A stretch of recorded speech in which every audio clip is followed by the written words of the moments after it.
रामलला की प्राण प्रतिष्ठा की तारीख जैसे जैसे नजदीक आ रहा है, वैसे वैसे उत्साह और बढ़ रहा है। 22 जनवरी का इंतजार पूरे देश को है। इसे लेकर हर जगह राममय का माहौल बना हुआ है। ऐसे में गया में भी खासा उत्साह है, क्योंकि गया की नगरी भगवान राम से जुड़ी हुई है। भगवान राम, माता सीता, लक्ष्मण जी गया को पहुंचे थे। 14 वर्ष के वनवास पर थे तो गया जी की इस धरती पर आए थे और यहीं अपने पिता राजा दशरथ का पिंडदान किया था। कहा जाता है कि वनवास के दौरान राजा दशरथ का देहांत हो गया, तभी भगवान राम, माता सीता और लक्ष्मण जी गया जी में पिंडदान किया। कई पौराणिक कथाएं इसे लेकर है। जब भगवान राम, माता सीता और लक्ष्मण जी आए थे तो पिंडदान करने की सामग्री लाने भगवान राम, लक्ष्मण जंगल की ओर चले गए। इस बीच अचानक आकाशवाणी हुई। यह आकाशवाणी राजा दशरथ की थी। उन्होंने कहा कि हमें जल्दी से पिंडदान कर दो। राजा दशरथ के इस आकाशवाणी के बाद माता सीता ने कहा कि पिंडदान की सामग्री लाने भगवान राम, लक्ष्मण जी जंगल की ओर गए हैं। इस बीच आकाशवाणी हुई कि सूर्यास्त के बाद पिंडदान नहीं होता है, जिसे सुन माता सीता ने बालू का ही पिंड बनाकर पिंडदान कर दिया। आज भी गया के सीता कुंड मंदिर में राजा दशरथ के हाथ में पिंड की प्रतिमा बनी हुई है। वहीं 2 पिंड माता सीता ने माता कुल और पिता कुल के लिए भी किए। वहीं भगवान राम और लक्ष्मण जी जब पिंड की सामग्री लेकर लौटते हैं तो उन्होंने पूछा तो माता सीता ने उन्हें बताया कि पिंडदान उन्होंने कर दिया, जिसे सुन उन्हें विश्वास नहीं हुआ तो साक्ष्य को सामने लाने की बात कही। इस क्रम में फल्गु, गाय, तुलसी, पंडा और अक्षय वट से पूछा गया तो अक्षय वट को छोड़कर सभी मुकर गए। इसके बाद माता सीता ने अक्षय वट को अमरत्व का वरदान दिया। वहीं फल्गु नदी को अंदर ही अंदर बहने का श्राप दे दिया। जी और सीता जी गया जी में पिंडदान करने के लिए आए थे, तो सीता जी को फल्गु नदी के किनारे बैठा करके राम, लक्ष्मण पिंड का सामग्री लाने के लिए चले गए।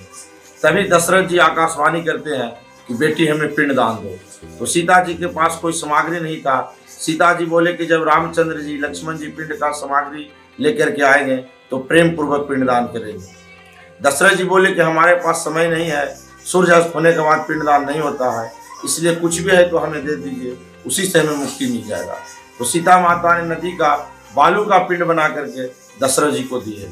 तब दशरथ जी हाथ में पिंड को ग्रहण कर लिए। उसी समय सीता माता 5 लोगों को साक्षी रखे, गौ, पंडा, तुलसी, फल्गु नदी और वट वृक्ष। जब राम जी, लक्ष्मण जी सामग्री लेकर के इस जगह पे आए तो सीता माता बोले कि हमने पिंडदान कर दिए। तो राम जी ने कहा कि कोई साक्षी है? तो सीता माता बताए कि हाँ, 5 साक्षी है। सभी से पूछने पर 4 लोगों ने झूठा बोल दिया कि हमने पिंडदान करते नहीं देखा है। तो सीता माता ने क्रोध में आकर उनको श्राप दे दिया। नदी को श्राप दिया कि वर्षा काल में जल रहेगा, नहीं तो सूखा रहेगा। पंडे को श्राप दिए कि लाख रुपए मिलने पर भी संतुष्टि नहीं मिलेगी। तुलसी को श्राप दिए गंदे स्थान पर जन्म होगा। गाय को श्राप दिए कि मुख से कूड़ा कचरा खाएगा, मुख अपवित्र रहेगा और पूछ का पूजा होगा। एक वट वृक्ष सत्य बोले कि हमने सीता माता को पिंडदान करते देखे हैं। तो सीता माता ने वट वृक्ष को अक्षय वरदान दिए, वो अक्षय वट है। अक्षय वट को सीता माता ने वरदान दिए थे, लंबा आयु का वरदान दिए थे। और सभी जगह पिंडदान करने के बाद अक्षय वट में अंतिम पिंडदान किया जाता है, तभी पिंडदान पूर्ण रूप से माना जाता है। यहाँ पे जब सीता जी जब पिंडदान दिए तो जो सामग्री लेकर के रामचंद्र जी आए थे, तो राम सीता दोनों मिलकर इसी स्थान पे थोड़ा आगे पिंडदान किए थे उस सामग्री से।